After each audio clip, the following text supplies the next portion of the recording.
In this first video, you're going to discover strategies for fighting fair with your partner. This is going to immediately help you be more in control of your emotions and avoid defensive behavior towards your spouse. Once you get this down, you'll enjoy a more loving and caring relationship. Enjoying your time together at work and at play, and even better, you're going to have so much more energy to have fun together as a couple, just like you once did. So if you're finding that you're experiencing several relationship problems, but you're also feeling distraught, worn out, desperate, then stay with us because you're going to discover that you're not alone and that you're now in the right place. Another piece of great news is that people like you and me really can get clear about exactly what the problems are in our relationships and get clear about exactly what needs to change so that we can get some real life solutions that really work so we can bring the love and joy that we miss so much back into our relationships. And isn't that what we all want? Because the goal of these series is simple: to help you easily find hope for your relationship, to gain clarity on what is important to the both of you. Plus, we're going to show you how to communicate with your spouse so that you can actually accomplish more together as a team. Wouldn't that be cool? The more you can effectively communicate with your partner, the greater opportunity you'll have to experience what is truly important to both of you in your life. Are you ready to make this happen? Because I am. Before we dig in, I do want to warn you about something that's critically important. You see, by not paying attention to this, you will virtually guarantee that nothing will change in your relationship. Because how can you expect your results to be any different than they have been the last few years if you're not doing anything different? Right. So if you want to get that good feeling back in your relationship and in your personal life, you're going to have to do something different than what you're doing right now. You've already had some success in your relationship at some time, or you wouldn't even be joining us right now. We really can help you get to a better place. Yes. And we're sure that you'll agree that trying to have a happier, more fulfilling relationship within your marriage, well, it's not always as easy as some people make it seem like. Isn't that true? It does come with its own challenges. And we've all been in a situation where we just don't seem to be able to talk about some situation that went wrong. You know, the ones that quickly escalate into World War III. Well, that's what we're going to teach you how to avoid today. Because if you can do that, you'll stop sabotaging yourself. And in this first video, we're going to share one of our fighting fair strategies to help tame those emotions that are to help you put back the pieces of your relationship. We're sure you'll all agree that trying to have a happier, more fulfilling relationship within your marriage, well, it isn't always as easy as some people make it seem like. It does come with its own challenges. We've all been in a situation where we just don't seem to be able to talk about something that's gone wrong easily with our spouse without it blowing up and escalating into World War III. So in this first video, we're going to share some of our fighting fair strategies to help tame your emotions And help you put together the pieces that seem to work after so many years of trial and error. Yes. Our system's called Fighting Fair, and it will serve as a tremendous resource for you to eliminate time spent trying to diffuse an argument once it's gone wrong and provide options to enhance your relationship with all that time that you're going to save. And that's so important because maybe you're just thinking about getting started in trying to repair or enhance your relationship and feeling like there's just no hope that anything can ever change. Or maybe you're already in a happy relationship, but you want your relationship to become even stronger. Either way, you're in the right place. Yes. Because after watching Fighting Fair, you're going to have so much time and energy to spend in all areas of your life to have a much happier and joyful relationship with your Because you're not partner. going to waste it on that old broken record stuff. Because we've developed this system because we saw so many people who were struggling with their relationships and who couldn't find the right support regardless of the cost, but they were getting completely sidetracked. For example, we've seen couples trying to resume intimacy before they learn the tools to effectively communicate and learn how to solve the problems and manage these problems they'd have with each other prior to trying to get that close with each other, and it just hasn't worked. Right, they keep falling backwards. So then we saw successful couples trying to push their own agendas on each other due to work-related stress, causing their own relationship problems because they didn't have an effective communication tool or strategy in place. I mean, we could go on and on and on. But we knew that people needed clarity because, in full transparency, that was our story too. We needed that same kind of clarity in our relationships.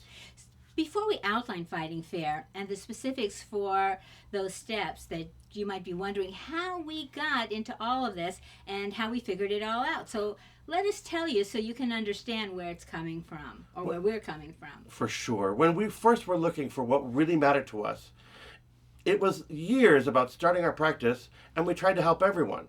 We were falling behind in our schedules. Life wasn't balanced between work and home. This affected both of us in our own separate relationships. Right. And we soon realized there just wasn't enough time in the day to serve everybody. And we weren't meeting our goals. And we realized that others in our practice were also struggling as our workload was unsustainable at the current level. We were doing great work, but it was impossible to sustain. Right. And we've always been in helping couples rediscover love, and that included helping each other. In our own respective relationships. For sure. We found ourselves hungry to seek out only those strategies that caused real and lasting success. And what we discovered, having given tons of seminars, gone to tons of seminars, listened to top thought leaders in our field, I mean, we spent thousands of dollars investing into ourselves and our skills so that we could bring these proven strategies back to the couples we were working with. Right.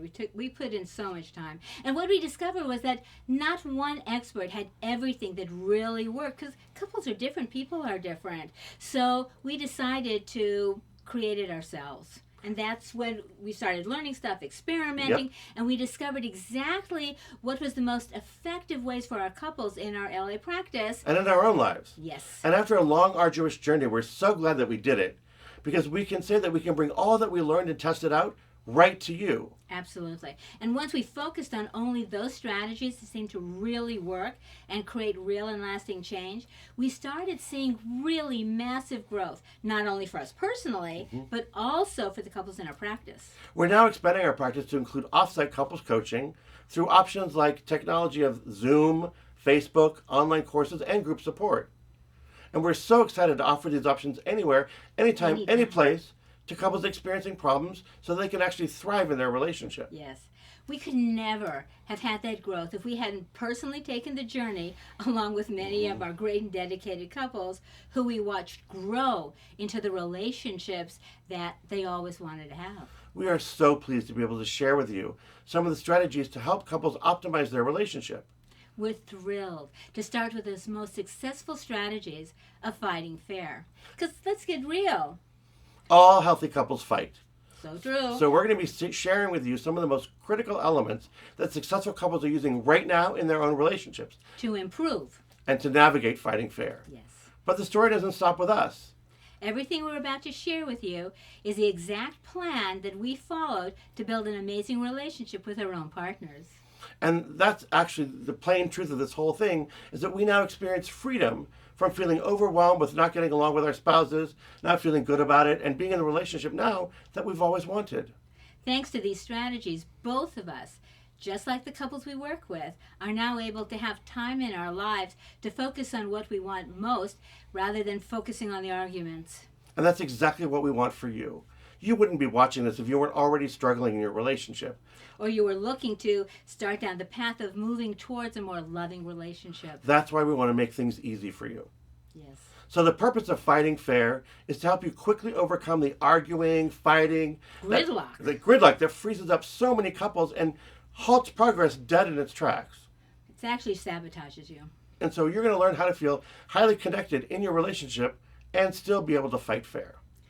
To get started, we created a simple worksheet to help you keep notes and to provide even more value for this training.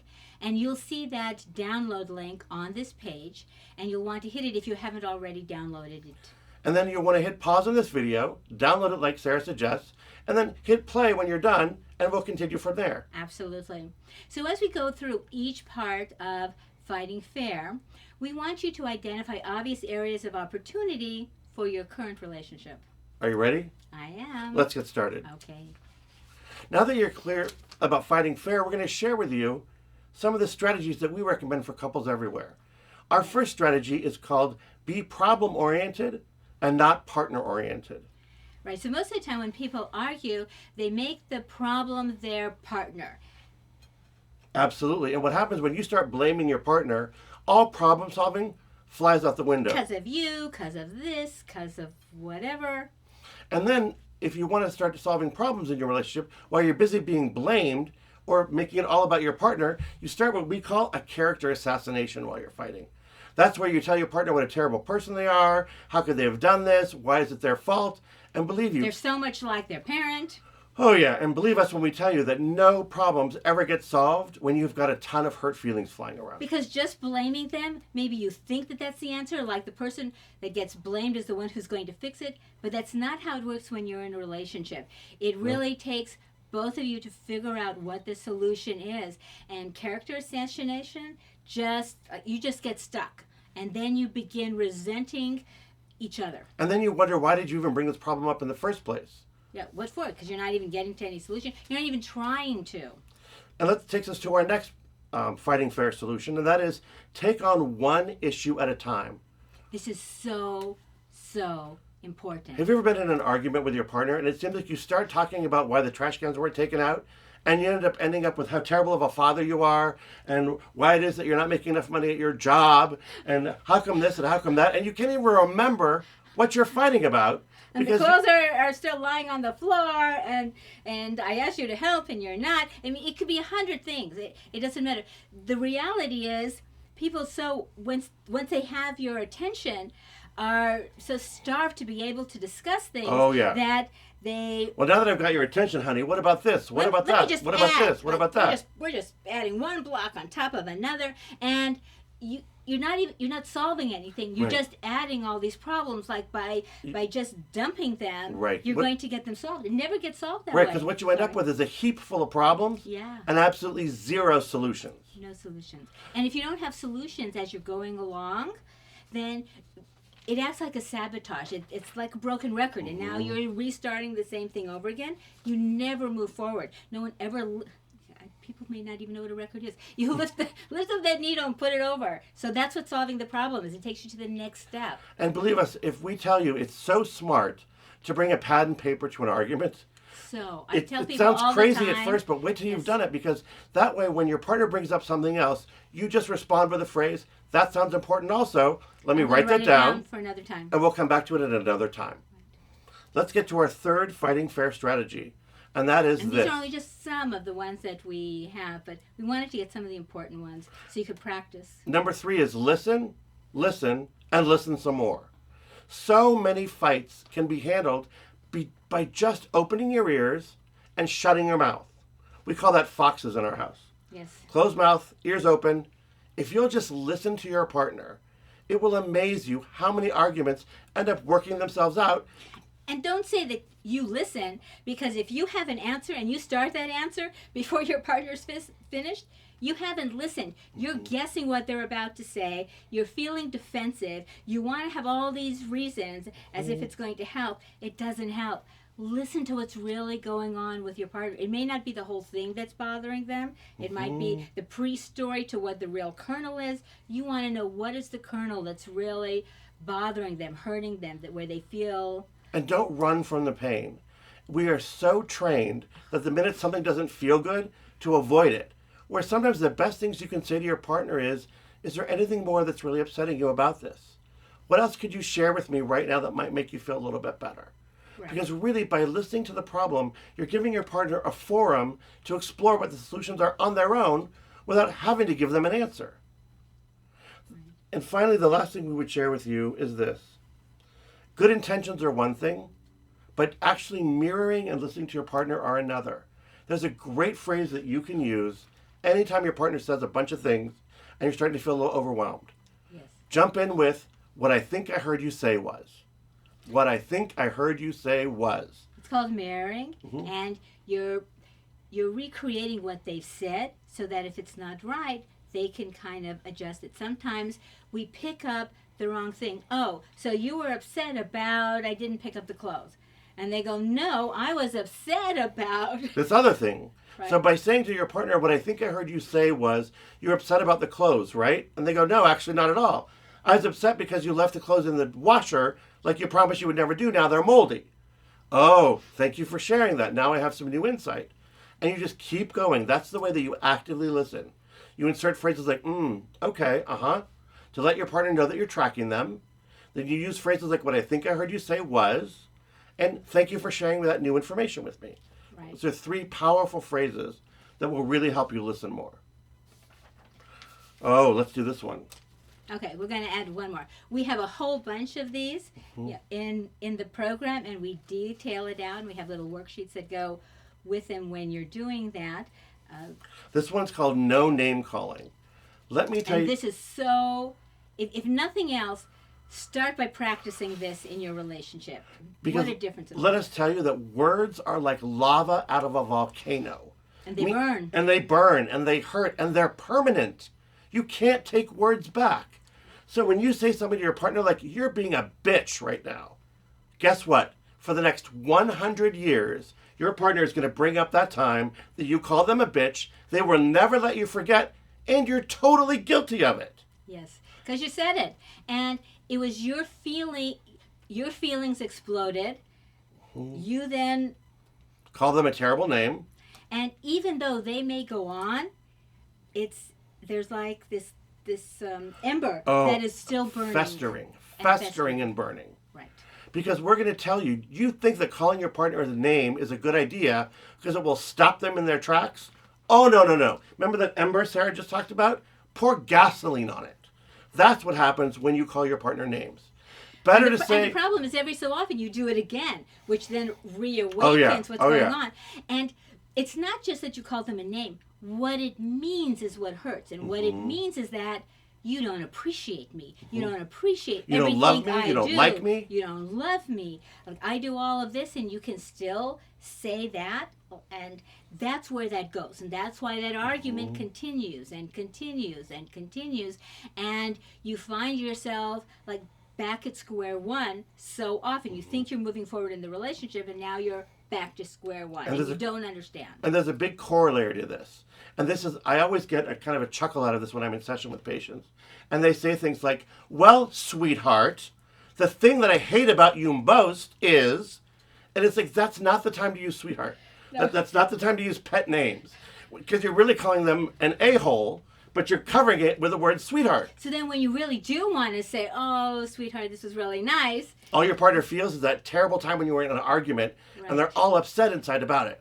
So you don't want to ever confuse really nice, sweet names with Terrible, yucky, awful names. Yes. And that's why no name calling. Remember, it's just like lava. You cannot take it back. And it's going to create resentment, which will never go away. It's kind of like any other volcano. Every so often, it's going to erupt. Okay, we're going to throw one last one in. One last one. Okay. And that's because it's so short and so simple and so great. Whatever words you use in an argument, try not to use the words always and never. Oh, that's a really good one. Yeah, practice. Do not, if you do, say oops, and then restart again with frequently, a lot of the time. Right, because we're going to tell you always and never are fighting words. Yes. The minute your partner says, well, you always, your mind goes to every time you didn't do it, every occasion when that didn't happen. Because the only thing I can tell you for sure is you're always going to fight about using the words Always and never. That's for sure. So we challenge you to eliminate them out of your relationship vocabulary 100%, because nothing good has ever come out of. And if it does come out of your mouth, you go, oops, let me restate that. Right, and then come back with something a little bit more accurate and a little bit more normal sounding. Because otherwise you're just arguing about, was it really always or was it really never? And it's never always and never. So you, again, not getting to the solution. You're arguing about arguing. And that is the worst thing for a couple to do, because you always sabotage and find yourself back in the swamp, so to speak. Right. So now that you're clear about fighting fair, the big question is, how do you next deal with communication and compromise? Really. I hope you took notes then, too. So hands down, this is an important key to your growth in developing a closer relationship. Because if you can't develop and improve yourself, then you continue to experience all that frustration and loneliness in your marriage. Because the fact is, you need to work together as a team to accomplish a more satisfying personal relationship. So true. And if you can't communicate and compromise effectively, then you're not only limiting what you can accomplish by yourself, but you won't be able to communicate effectively with your partner either. You see, once you've mastered the essential strategies of communication and compromise, you'll find yourself and your spouse finally in a position where you can once again work together as a team and accomplish all your mutual goals each and every day. Imagine how great it would be to be able to actually be on the same page again with your spouse, Oh, yeah. thanks to the strategies in the communication and compromise toolbox. That's exactly possible. So how do you solve the communication and compromise problem? That's what we're going to show you in video number 2.